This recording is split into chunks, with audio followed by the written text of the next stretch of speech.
இது பேரு ரகுராம். இது ஒரு மென்டல்.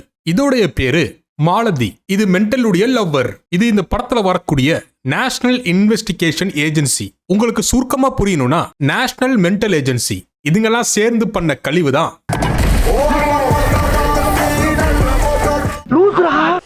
இந்த வீடியோல வரும் அனைத்து வசனங்களும் இந்த படத்துல வரக்கூடிய கேரக்டரை சொல்றது மட்டும்தான். தேவையில்லாம டென்ஷன் ஆகி கமெண்ட் செக்ஷன்ல வந்து கதற வேண்டாம். இந்த படத்துடைய பேரு மதராசி அப்படின்னு வச்சிருக்கிறது பதிலா மென்டல் வாசி அப்படின்னு வச்சிருக்கலாம். சில நாட்களுக்கு முன்னாடி வார் 2 படத்தை வறுத்தெடுத்திருந்தோம். அதுல இந்தியாவுடைய ராவ ஒரு முட்டாப்பைய மாதிரி காமிச்சிருந்தாங்க.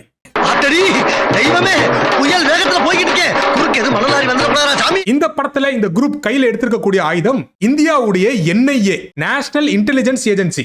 இந்த மாதிரி ஒரு மக்கு ஏஜென்சிய இந்தியாவுடைய வரலாற்றிலே பார்த்திருக்க மாட்டீங்க. அப்படிப்பட்ட மக்கு பசங்களோட கதையை தான் நம்ம இன்னைக்கு கேட்க போறோம். கதை கேட்க ரெடியாடா. இன்னைக்கு நடக்க போற operation top secret. Okay sir. இந்த நேஷனல் மென்டல் ஏஜென்சி நடத்தக்கூடிய சீக்ரெட் ஆபரேஷன் எங்க நடக்குதுன்னா தமிழ்நாட்டுக்கும் ஆந்திராவுக்கும் இருக்கிற பார்டர்ல. ஏண்டா கழிச்சாலா, இதுதான் உங்க சீக்ரெட் ஆபரேஷனடா? ஏன் தமிழ்நாட்டுக்கும் ஆந்திராவுக்கும் இருக்கிற பார்டர்ல சீக்ரெட் ஆபரேஷன் நடத்துறீங்க? பாகிஸ்தான் பார்டர்ல நடத்துங்கடா, ரொம்ப சீக்ரெட்டா இருக்கும். Good idea. ஏண்டா இப்பெல்லாம் பைல்ஸ் ஆபரேஷன் பண்ண போனா கூட 4 பேருக்கு தெரிஞ்சிருதுரா. ஆனா நீங்க NIA ஆபரேஷனை தமிழ்நாடு ஆந்திரா பார்டர்ல சுட்டுக்கிட்டே நடத்துறீங்க பாத்தியா? விட்டா இந்த மக்கு NIA இன்விடேஷன்லாம் அடிச்சு கொடுப்பாங்க போல. வாங்க நாங்க சீக்ரெட் ஆபரேஷன் நடத்துறோம், நீங்களும் கொஞ்சம் கலந்துக்கங்கன்னு. Mental agency. ஹீரோவோட இன்ட்ரோ சீனே ஒரு கிரிஞ்சு சீனோட ஆரம்பிக்கிறாங்க. நான் குதிக்கிறேன். சார் குதிக்காதீங்க, ஒரு நிமிஷம். இந்த வீடியோ உங்களுக்கு பிடிச்சிருந்தா லைக் பண்ணுங்க, ஷேர் பண்ணுங்க, மறக்காம பெல் பட்டன் பிரஸ் பண்ணுங்க. ஒண்ணும் பயப்படாதீங்க, கிரிஞ்சி வரணும் முடியாது. சரி, இவர் ஏன் மேல இருந்து குதிக்க போறாருன்னா அதோட ரீசன் இந்த கிரிஞ்சு சீனோட ரொம்ப பழசா இருக்கு. மாலதின்னு ஒரு பொண்ணை லவ் பண்ண சார், நான் வேணான்ட்டு போயிட்டா. யோ, லவ் ஃபெயிலியருக்கு நம்ம காலாவதி ஆகிறதெல்லாம் அந்த காலம். இப்போ லவ் பண்ண லவ்வரே காலாவதி ஆக்குறதா இந்த காலம். என்னடா ட்ரெண்ட் தெரியாம படம் எடுத்துட்டு இருக்கீங்க? சூதுவா தெரியாம வளர்ந்துட்டு என்ன பண்ண சொல்றீங்க? மேலேந்து கீழே குதிச்ச இந்த லூச ஒரு மிகப்பெரிய ஒரு பிரைவேட் ஹாஸ்பிட்டல்ல அட்மிட் பண்றாங்க. இந்த லூசுக்கு எங்கேருந்து இவ்வளவு காசு வந்துச்சுன்னு தெரியல. மெடிக்கல் இன்சூரன்ஸ் எதுவும் போட்டிருக்கும் போல. இவனுங்களும் ட்ரீட்மெண்ட் பார்த்து நல்லபடியா வெள்ள அமுச்சு விட்டுறாங்க. ஒருவேளை பணக்கார லூசா இருக்குமோ? சரி, இத லூசுன்னு சொல்றோமே, இந்த லூசான கதையை இப்ப நான் சொல்றேன் கேளுங்க. இந்த லூசு குட்டி லூசா இருக்கும் போது ஒரு ஆக்சிடென்ட் ஒண்ணுத்த பாக்குது. அந்த ஆக்சிடென்ட பார்த்ததுல இருந்து இந்த லூஸ் ஆயிருது. ஏன்னா இதுக்கு டிலூஷன் அப்படிங்கிற ஒரு நோய் ஒண்ணு வந்துருது. ரகு மென்டல் பேஷண்டா? Definitely. What nonsense you are talking? இப்போ இந்த மென்டலுக்கு வந்த வாழ்வை பத்தி சொல்றேன் கேளுங்க.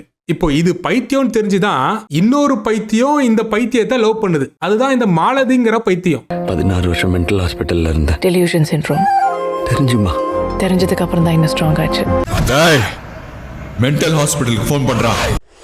இந்த ரகு பைத்தியம்னு சொல்லி லவ் பண்ண இந்த மாலதி பைத்தியம் இந்த ரகுக்கு பைத்தியம் தெரிஞ்சோன்னா விட்டுட்டு போயிருது. அதுக்கு இந்த மாலதி பைத்தியம் சொன்ன ரீசன் இருக்கே, அது எவ்வளவு பைத்தியக்காரத்தனமா இருக்கு தெரியுமா? இஸ் நார்மல் நவ. நார்மலா அவ வாழ்க்கை ஃபுல்லா எத்தனை பேருக்கு உதவி செய்வான்னு தெரியாது. ஆனா நான் அவ கூட இருந்தா இது எதுவுமே நடக்காது. எனக்கு ஏதாவது வச்சு வாயில குடுக்க போல. ரகுக்கு பைத்தியம் தெரிஞ்சு லவ் பண்ண இந்த மாலதி பைத்தியம் ரகுக்கு பைத்தியம் தெரிஞ்சோன்னு விட்டுட்டு போகுதுன்னா இது எவ்வளவு பெரிய பைத்தியமா இருக்கணும்? நான் லூசுதான். இப்போ தெரியுதா நான் ஏன் இந்த படத்தை பைத்தியக்கார படம் சொன்னேன்னு? இன்னும் முடியல. ருக்கோ ஜரா சபர் கரோ. இந்த NIAங்கிற பேர்ல நேஷனல் மென்டல் ஏஜென்சி அப்படின்னு சொல்லி ஒரு ஏஜென்சியை பார்த்தோம் தெரியுமா? அந்த ஏஜென்சி தலைவன் இவன் ஒரு மென்டல்னு தெரிஞ்சே NIAல வேலைக்கு ஆள் எடுக்கிறான். இவன் எவ்வளவு பெரிய மென்டலா இருப்பான்? எனக்கு நீ ஒரு வேலை பண்ணி தரணும். இந்த ஆபரேஷன் மூலமா நீ பல பேரோட உயிரை காப்பாத்த போறேன். அவனே உயிர் வாழ பிடிக்காம தான் 2-3 வாட்டி மேலேந்து குதிக்கிறான். இவன் மத்தவங்க உயிரை காப்பாத்த போறானா? அதுவும் இந்த தத்திக்கு சாகிறது எப்படின்னு கூட தெரியல. இவனுக்கு தெரிஞ்ச ஒரே ஆப்ஷன் மேலேந்து குதிக்கிறது மட்டும்தான். சார் இந்த வயரை கொஞ்சம் லூஸ் பண்ணி விடுங்க சார், நான் சாவணும் சார். பாரு, இவனுக்கு அந்த வேலையை கூட உருப்படியா செய்ய தெரியல. இவனை போய் ஸ்லீப்பர்ஸ் எல்லாம் உள்ள அனுப்புறீங்களா? இதனாலதான் நான் சொன்னேன் இது ஒரு national mental agency, intelligent agency இல்ல. மக்களே, உங்களுக்கு ஒரு காமன் கொஸ்டின். நீங்க ஒரு பைத்தியத்தை வேலைக்கு வச்சீங்கன்னா அது பைத்தியக்காரத்தனமான காரியத்தை தான் செய்யணும் உங்களுக்கு தெரியுமா தெரியாதா? ஆனா இந்த மக்கு மென்டல் ஏஜென்சிக்கு தெரியல. தெரிஞ்சுங்க, மக்கள் தெரிஞ்சுக்கிட்டோம். இப்படிப்பட்டவர்களிடம் நாடு சென்றால் என்ன ஆகும் என்பதை இந்த நாட்டு மக்கள் புரிந்து கொள்ள வேண்டும். ஒரு பைத்தியத்திட்டு போய் வில்லனை கொல்ல சொல்லி ஒரு வேலை ஒண்ணு சொல்றீங்களே, அந்த பைத்தியம் என்ன தெரியுமா பண்ணிச்சு? வில்லனை சுட்டுட்டு சுட்ட வில்லனை காப்பாத்தி தோள் மேல தூக்கி போட்டு வந்துருச்சு.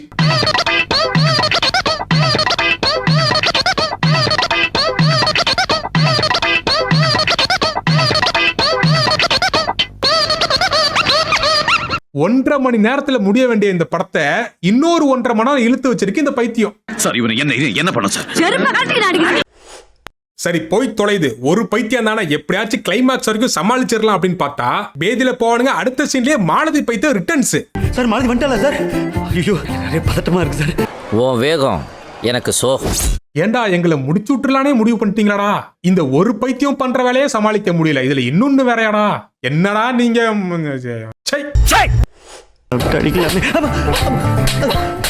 ஏமா வந்த உடனே இவ்வளவு ஹெவியா பெர்ஃபார்மன்ஸ் பண்றியா? யாருமா நீ? விட்டுட்டு போடா, சூசைட் பண்ணுவேன். அதுவே அவன் ஒழுங்கா பண்ணலமா. அவன் இந்த பைத்தியத்தை விட்டுட்டு போயிட்டு நீ பைத்தியக்காரத்தனமான கேள்வி வேற கேக்குறியா? What nonsense you are talking? இந்த படத்துல ஒரு கேரக்டர் எதுக்கு வருது, எதுக்கு பர்ஃபார்மன்ஸ் பண்ணிட்டு இருக்குன்னே தெரியாது. அதுதான் இந்த விக்ராந்த் கேரக்டர். அது பாவம், அது பர்ஃபார்மன்ஸ் பண்ண ஒரே சீனையே அதுக்கு கடைசி சீன் ஆக்கி விட்டாங்க.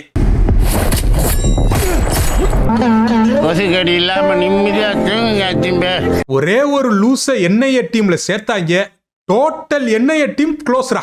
ஒரு பைத்தியம் டீம்ல இருந்ததுக்கே இப்படின்னா இப்ப பைத்தியம் 2 ஆயிடுச்சு. இந்த மாலதியை கடத்திட்டு இந்த வில்லன் கும்பல் கார்ல ஏத்திட்டு போறாங்க. நம்ம ரகு திடீர்னு நைட்ல பேட்மேனா மாதிரி அங்கங்க தாவிட்டு இருக்காரு.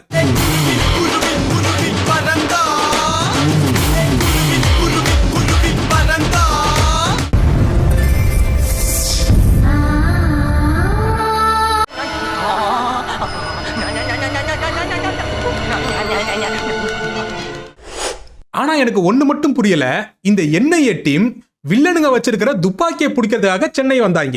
இவனுங்க என்ன வேலைக்கு வந்தாங்க, என்ன வேலை பண்ணிட்டு இருக்காங்க, ஒரு கூந்தலும் புரியலடா. இந்த 2 பைத்தியத்துக்கும் செக்யூரிட்டியோட பாதுகாப்பு வேற கொடுத்துட்டு இருக்காங்க. நேஷனல் இன்டெலிஜென்ஸ் ஏஜென்சியா நேஷனல் மென்டல் ஏஜென்சியா மாத்துனீங்க, இப்போ நேஷனல் செக்யூரிட்டி ஏஜென்சியா மாத்திட்டாங்க.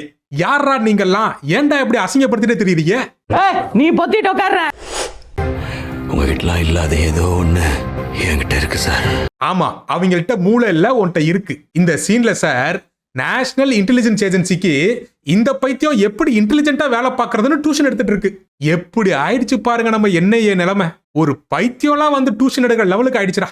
கண்டிஷன்ஸை ஃபாலோ பண்ணுங்கடான்னு சொன்னனே, படிச்சு சொன்னனே. அத நினைச்சேன் சிரிச்சேன். அது மட்டும் இல்ல மக்களே, இன்டெலிஜென்ட் ஆபீசராலே கண்டுபிடிக்காத விஷயத்தெல்லாம் இந்த பைத்தியம் கண்டுபிடிச்சு தருதான். உங்க டீம்ல எங்க இன்ஃபர்மேஷன் அனுப்புற ஒரு ஆள் இருக்கான். உங்கள அந்த மோல் யாருன்னு எனக்கு தெரியும். ரகு நம்ம டீம்ல மோல் யாருன்னு கண்டுபிடிச்சா சார். இவனுங்க இவ்வளவு தத்தியான ஏஜென்சின்னு தெரிஞ்சிருந்தா நம்ம கூட 2-3 பேர் சேர்ந்து உதவி பண்ணலாம் போல ஃப்ரீயா. இந்த பைத்தியம் என்னென்ன செட்டப் பண்ணுதுன்னு கேளுங்க. ஒரே ஒரு ஆளு தனியா போய் மைனான வில்லனை போட்டு தள்ளிடுறது இந்த பைத்தியம். மாமா இது இங்க பயங்கரமா செட்டப் பண்ணிட்டு தெரிய. இன்டர்வல்ல ஒரு வில்லனை தோல்ல தூக்கி போட்டு வந்து ட்ரீட்மெண்ட் பார்த்துட்டு உட்கார்ந்திருக்காங்க தெரியுமா? அவன் இன்டர்வல்ல கோமாக்கு போனவன் கிளைமாக்ஸ்ல ஏஞ்சி எல்லாத்தையும் அடிச்சிட்டு இருக்கான். எனக்கு ஒண்ணு விளங்கலங்க. பைத்தியம் மாதிரி தெரியுதுனே, சண்டை போட்டுங்கறானே. அட பாவிகளா, இத கண்டுபிடிக்க உங்களுக்கு இவ்வளவு நேரமாடா? சரியான தத்தி ஆபீசராடா நீங்க. மக்களே, அடுத்தடுத்து நடக்க போற சீனெல்லாம் என் வாயால நான் எப்படி கூசாம சொல்லுவேன். ஒரு அறைக்குள்ள அடைச்சு வச்சிடறாங்க. அதுல இருந்து எல்லாத்தையும் அடிச்சு போட்டு இந்த பைத்தியம் தப்பிச்சு வந்து கிளைமேக்ஸ்ல வில்லன் கூட சண்டை போட்டுட்டு இருக்கு.